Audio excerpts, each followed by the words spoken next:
Hello, I'm back for the second part. I put up a part two earlier, but it didn't play properly, so I'm just going to re-record it because for some reason I guess it got deleted somehow. So I'm going to attempt to remember everything I said in the video that wouldn't play. And again, I apologize for that. I didn't realize that there was a problem with the video. So, one of the questions that I've received is if I'm such a good astrologer or whatever, why haven't I won the lottery? Um, I don't specialize in financial astrology, I guess you would call it. Astrology that's geared toward finances and money. There are astrologers that do. Uh, Astrologers, kind of like lawyers in a way, they all kind of have a specialty. And I have always focused on something called midpoint astrology, which is a way of predicting marriage, usually, and relationships. And the other focus has been forensic astrology. So I have studied it some as far as financial astrology, I guess you would call it, or astrology geared towards increasing finances. Once I was looking for favorable Venus and Jupiter transits to my chart. I wanted to experiment with that and try to figure out when the best time would be to buy lottery tickets and whatnot. And I did find a key time when I was having a favorable Jupiter transit. And so I bought several tickets based on that transit. I won about $600 on one ticket. And the lottery is something that I never really put much money into. I have a monthly limit and I won't go over it. It's something in the neighborhood of $20 to $30. And I just won't throw money away on something like that. So anyway, I might delve into that more as time goes by, but I'm kind of conflicted about that because it involves personal gain. And I kind of feel like I shouldn't use astrology for personal gain, but I'm not judging anybody that does, but I'm just saying that it's not something that's been my focus. My original focus on astrology, as I mentioned earlier, or as I'm getting ready to mention, was trying to make sense of my life by studying astrology and help other people make sense of their life, to see key events in their chart, things that would be life-changing, things that would be really important. And so I'll go on to the next question, and it was, when did I start astrology and why? I started around age 12. And the reason, the main number one reason I started astrology was because I became concerned about child predators. And so I knew an astrologer, and she had accurately predicted things like outcomes of presidential elections and that kind of thing. She was into, I guess, politics and how astrology worked as far as world events and things like that. So that was her thing. So I went to her and I said, is there a way that you can see things like child predators and things like that in a child's chart, and could you see that? And then could you warn the parents, so that something bad didn't happen to them, that could be prevented if it could be seen in their chart.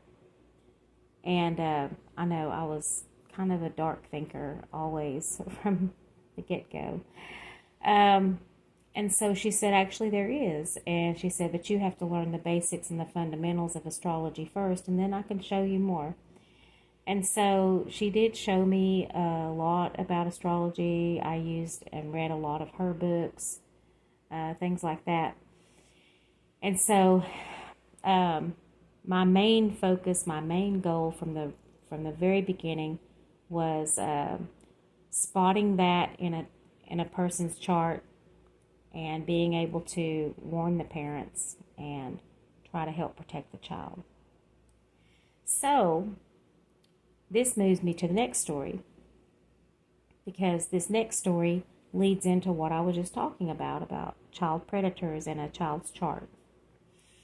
So, I was about 15, and I was watching TV, and Christy McCullough was doing an interview. And I'm sure y'all remember that she was one of the school teachers, or she was a school teacher, one of the astronauts that passed away in the Challenger explosion. So when she was talking about it, I took note of the time and the date, and I erected a chart based on the time and date that I first heard about the Challenger launch. And so I analyzed the chart with what I knew at the time. I was 15. And it was like, this is going to be a 5-alarm disaster, you know? The chart just screamed, this thing it's no good. It's not going to work. It's not going to be a successful launch or flight. So I went to my dad, and before I go into this next part, I want to say I loved my dad dearly. We had a great relationship. We were very close. He was very good to me. But I went to him and I said, this is how naive I was. I want to write to NASA, and I want to ask them or encourage them to push the date up until like August as far as the launch went. I said, because there are negative Neptune and Mercury aspects in this chart, and it deals with temperature. I said, basically it's going to be too cold to do this launch when they're going to be planning to do it. I can't remember what date she gave as far as the first date she gave. I think there was like a second date. The date was pushed around a little bit, pushed up.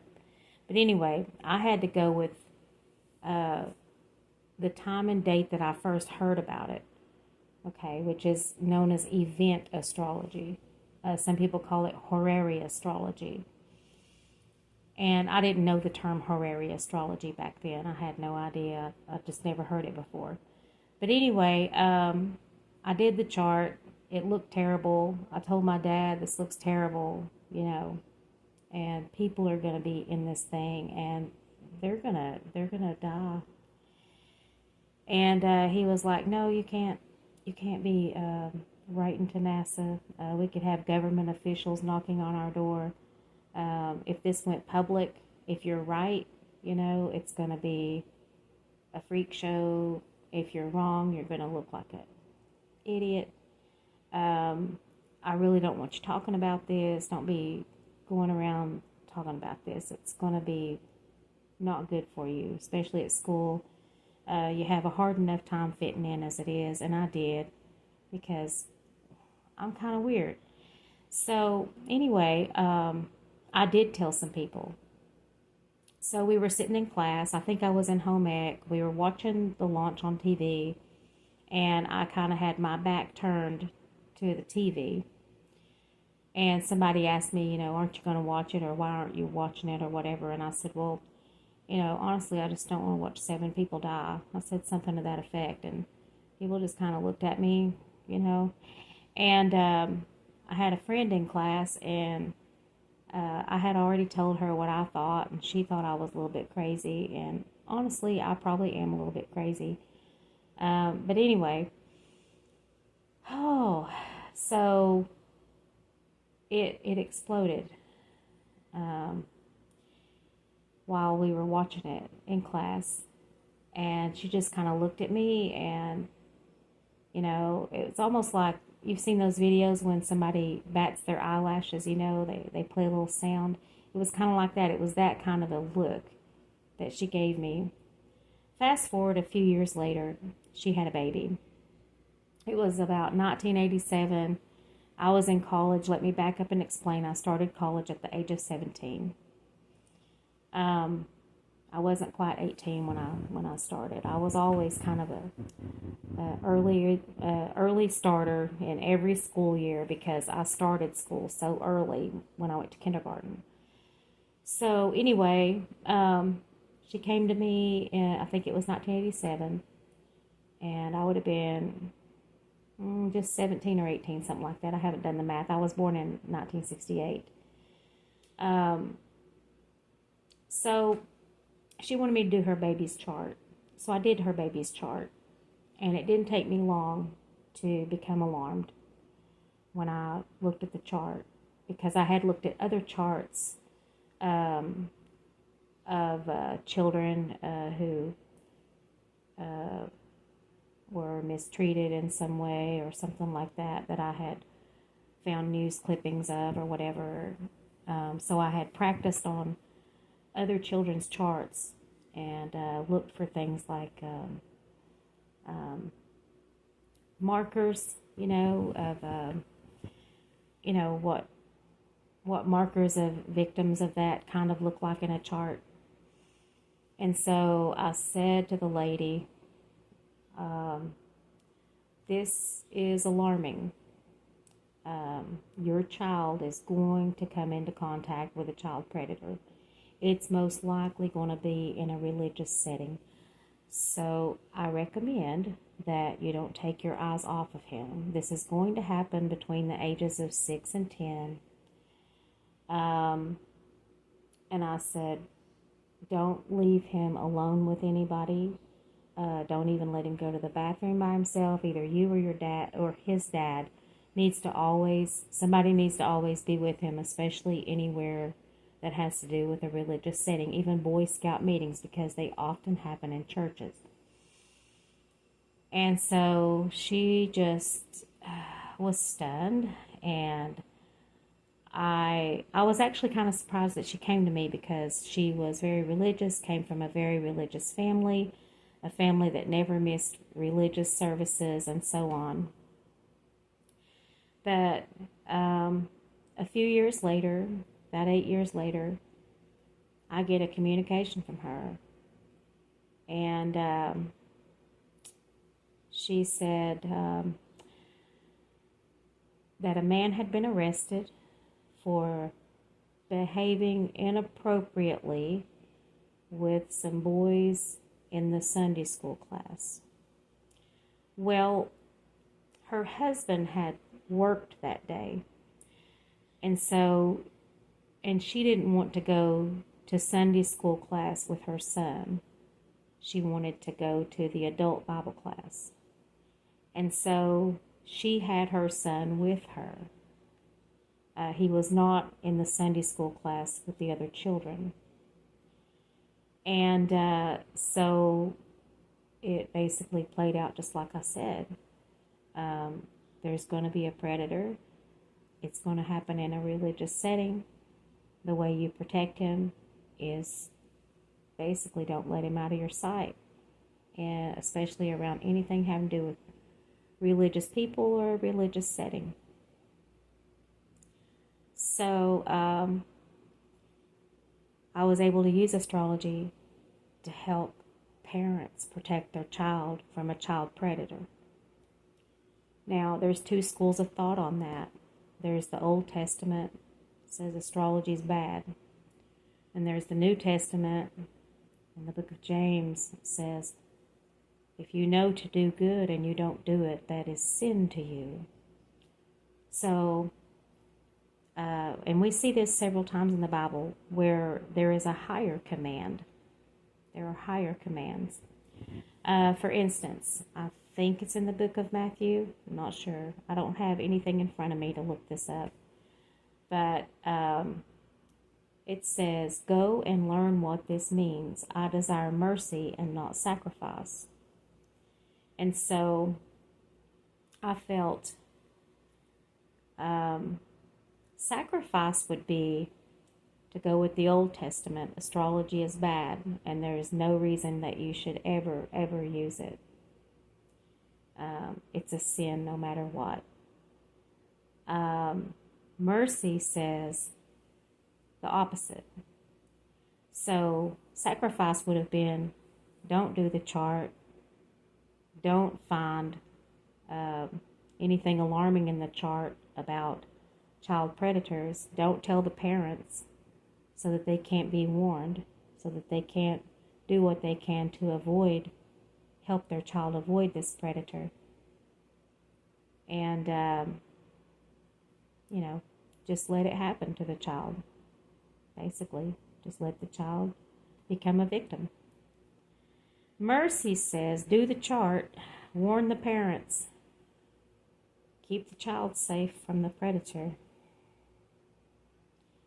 And so I feel like the way I use astrology is in such a way that I'm following a higher command.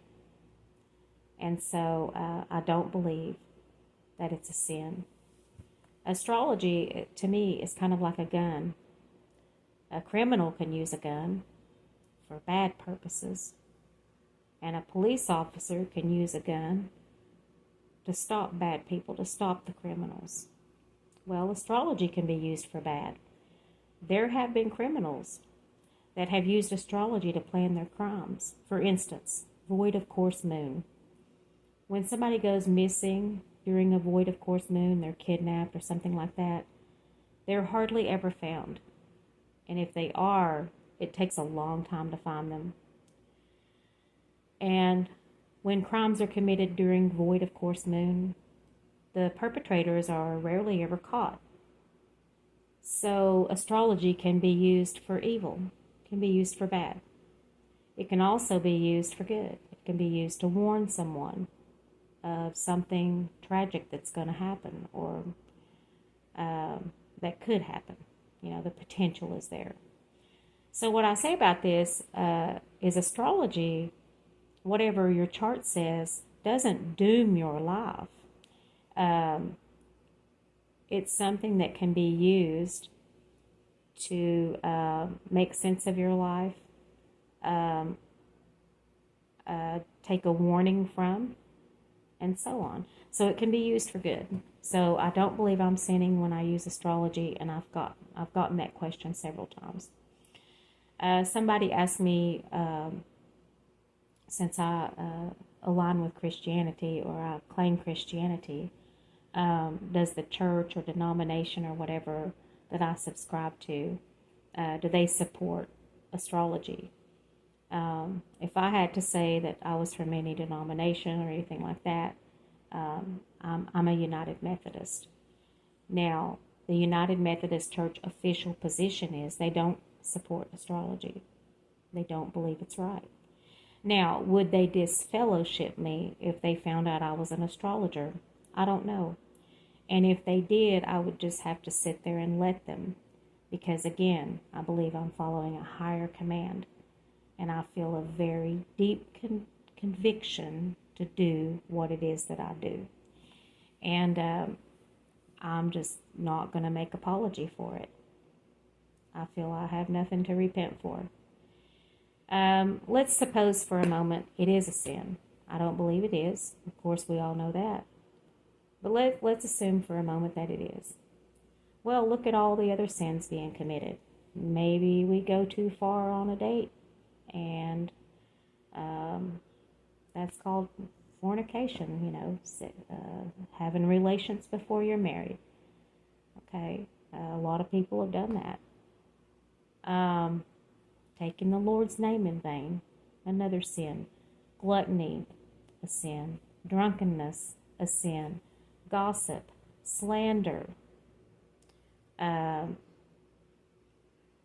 failing to love your neighbor as yourself. All of these are sins.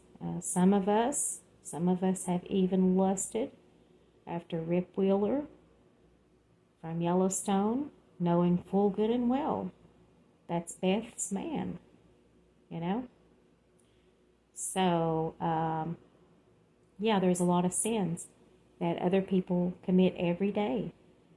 And so what makes their sin better than mine? What makes me worse?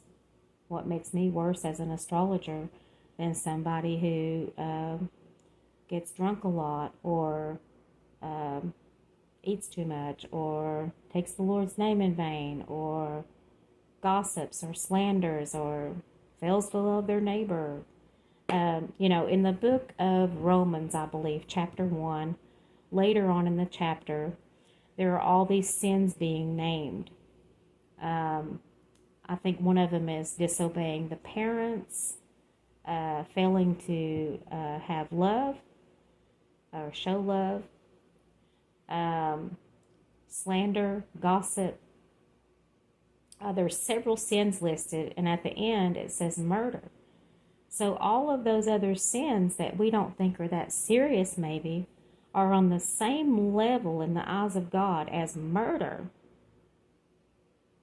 So all sins are counted the same in the eyes of God in the book of Romans. All of those sins listed, from not obeying your parents to gossip and slander, all the way to murder. And at the end of that sentence it says, all deserve death. All deserve death. So, what this means is, before death, Charles Manson had the same chance at heaven as Mother Teresa, right? Because we know that neither one of them were without sin, because they're human. So all sins counted the same. So my sin is no worse or different than anybody else's. I'm no better or worse than anybody else from that standpoint, assuming that astrology is a sin. But like I said, I don't believe it is. Because I align myself with Christianity, so I'm not so concerned with the Old Testament as I am with the New Testament. Now, somebody said, well, astrology is idolatry because you're worshiping the stars. I'm not worshiping the stars. I don't worship the stars. The stars were made by God. There's no way that they're more powerful than God because God made them. So idolatry is when we put something ahead of God, think something is more important than God, worship something in place of God, and I do none of the such. Some people have said, well, it's witchcraft. What you do is witchcraft. Well, witchcraft is manipulation. It's not... witchcraft is when you try to manipulate a person or an outcome or whatever. So I'm not manipulating, I'm just asking questions. I'm asking questions from astrology. So I don't believe I'm involved in witchcraft. Now, I think there is such a thing as modern day witchcraft. Okay, let's go back to that. A lot of scholars, not all of them, but some of them, scholars of the Old Testament, the word witches or witch is actually, the Hebrew word for that means poisoner. Do not suffer a witch to live. Do not suffer a poisoner to live. Okay, so that's how that would read, according to a lot of Bible scholars who study the Old Testament Hebrew. Okay, the poisoner, a modern day poisoner, would be like someone who manufactures meth. And we wouldn't put them to death. Don't suffer them to live doesn't mean put them to death.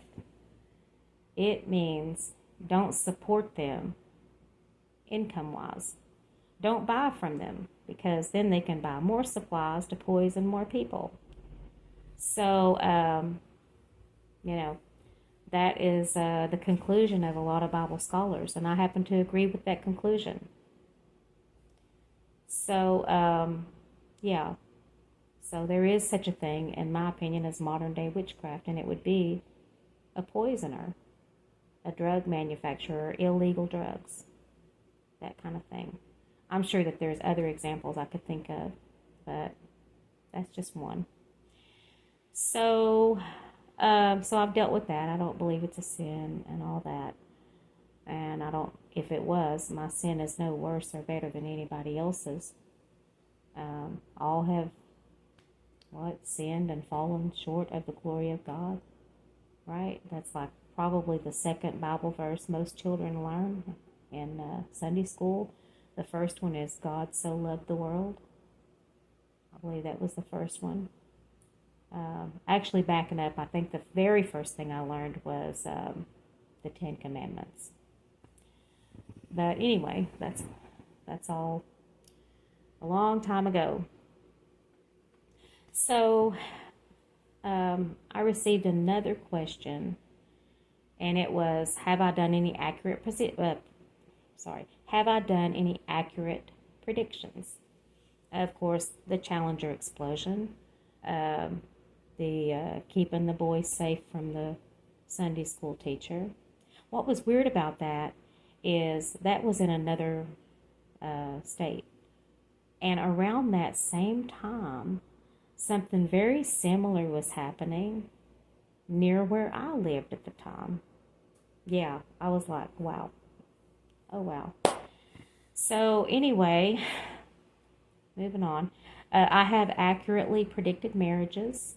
Recently, one of my friends, I had told her that 2023 was a marriage year for her. She would most likely get married in early 2023, but that I can be like 6 months off on one side or the other. She got married in May of 2022. And then I had a family member, I told her that 2023 was a marriage year for her, and she got married in October of 2023. I told her it would probably be late in the year, and it was. I do that using something called midpoint astrology. Another accurate prediction, I'm trying to think. Okay, I did solve a murder case once. What had happened was I was driving around. I was out of state. I saw a picture of a woman, and it was asking for information leading to solving the crime, and it was a cold case. It was like 3 or 4 years old. And something just attracted me to the poster. I just felt drawn to it. I say I don't choose cases, cases choose me. And I looked at the picture and I said, I'll do everything I can. I'll do everything I can. And so I started to analyze the case.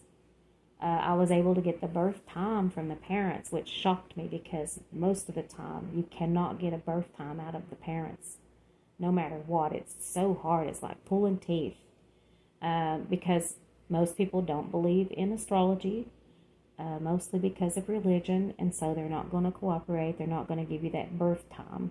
The birth date is usually listed on a poster, right? Or some information online, so that part's easy to get. But the birth time, oh wow, it's a scream. So anyway, what I did was I did her chart. I analyzed her chart, and from her chart and from tarot and from dowsing, the last name of the perpetrator came to me.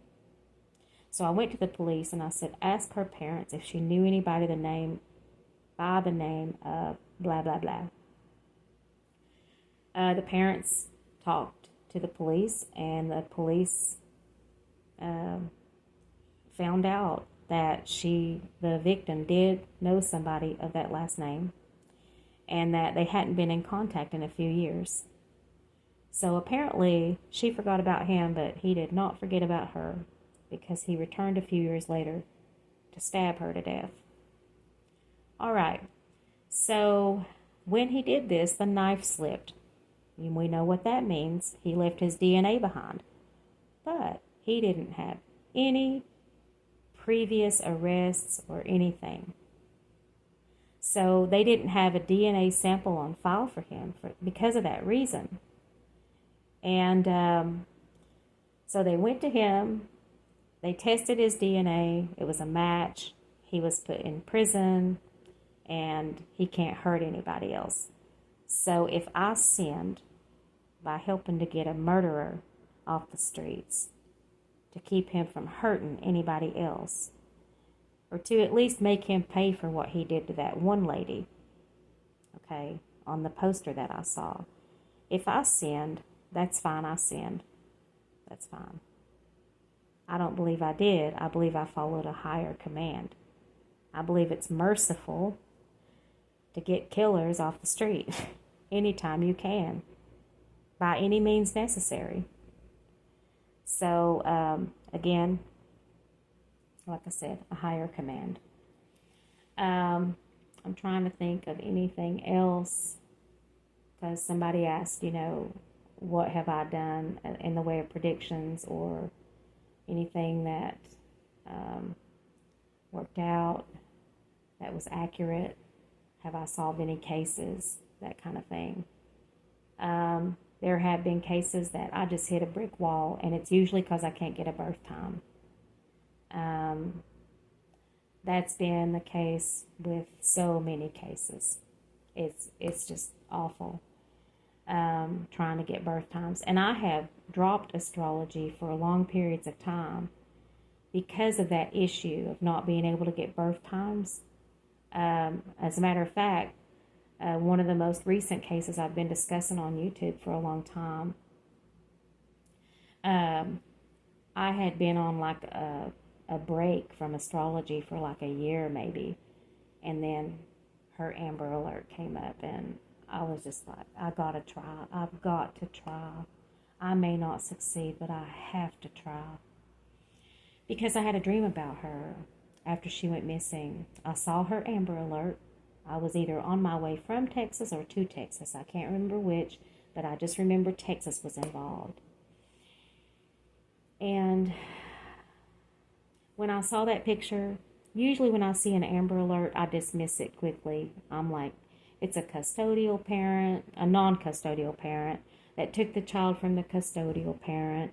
The child will be found safely, be returned to the custodial parent. It'll all be over, and, the child's found safe, and everything just goes back to normal. But when I saw this picture of this girl, I was like, oh, this is different. This is different. I knew immediately it was different. And so I started working on her chart. And I didn't post anything on YouTube or anything for a long time, because I was, it takes me a long time because I work so much. I think I've told y'all I'm a long haul truck driver. So I don't get a lot of time to do astrology. But, it took me a long time to study it, come to my conclusions, really, really think hard about, anything that I was going to say about it. And so finally I came out with the videos, and, the rest is history. The first thing that happened was somebody came on and accused me of being a tragedy pimp.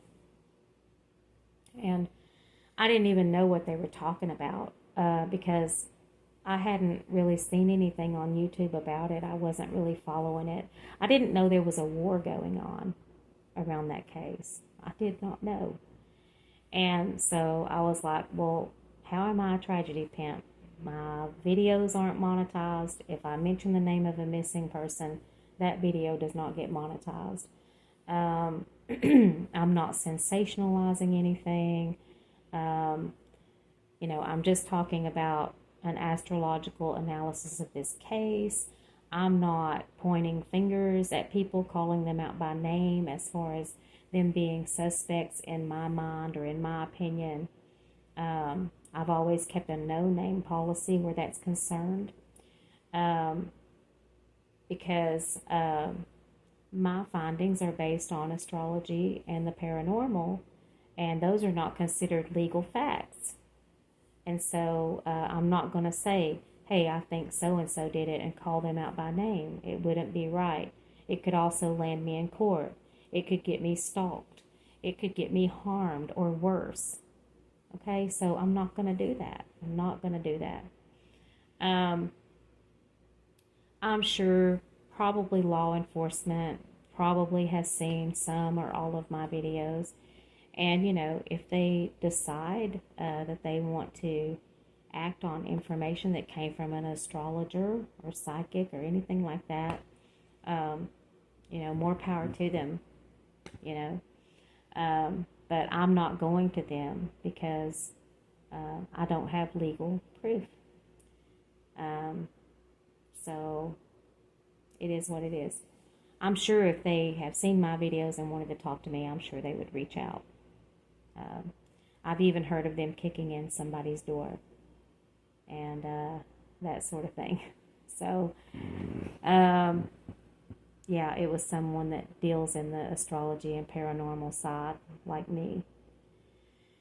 So, anyway, that was a question I got. How do I feel about being considered a tragedy pimp? And I think I just answered that. I'm not a tragedy pimp.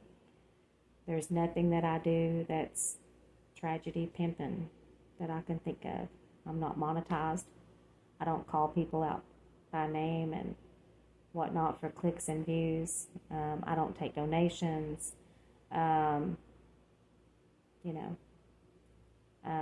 if I go on panel or something, I'm not trying to solicit business. I'm not trying to get donations. I'm not trying to build my channel. I think I've said this before. If I woke up and my channel was blown up by YouTube and I couldn't even log in, that'd be fine. If I woke up tomorrow and had 0 subscribers, that'd be fine. I don't care that much about YouTube. I just love to talk about astrology. And honestly, I was surprised when I got so many views on some of these videos because I thought, forensic astrology is such an oddball subject. I'm probably only going to have about 4 subscribers and they're all going to be astrologers and we're all just going to be talking astrology. But I was surprised to learn that people that don't know astrology are curious, and they are very willing to talk to me. And so, I've talked quite a bit to people that don't have anything to do with astrology previously.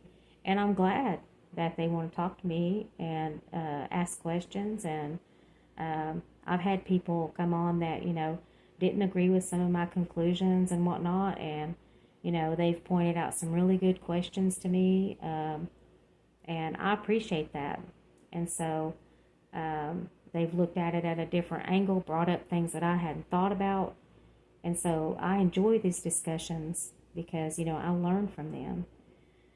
And so so that's where I stand with being called a tragedy pimp. I'm like this. Say anything you want to about me. Take my picture and draw a mustache and devil horns on it and circulate it all over the place and call me every name in the book. Just don't accuse me of illegal activity and don't mess with my family. Those are the 2 things that will for sure wave the red cape at me. That's it. Other than that, talk about me all you want. It doesn't matter. Say all kinds of ugly things about me. It's fine. I'm very forgiving that way, and I'm very tolerant. I've been through a lot in life.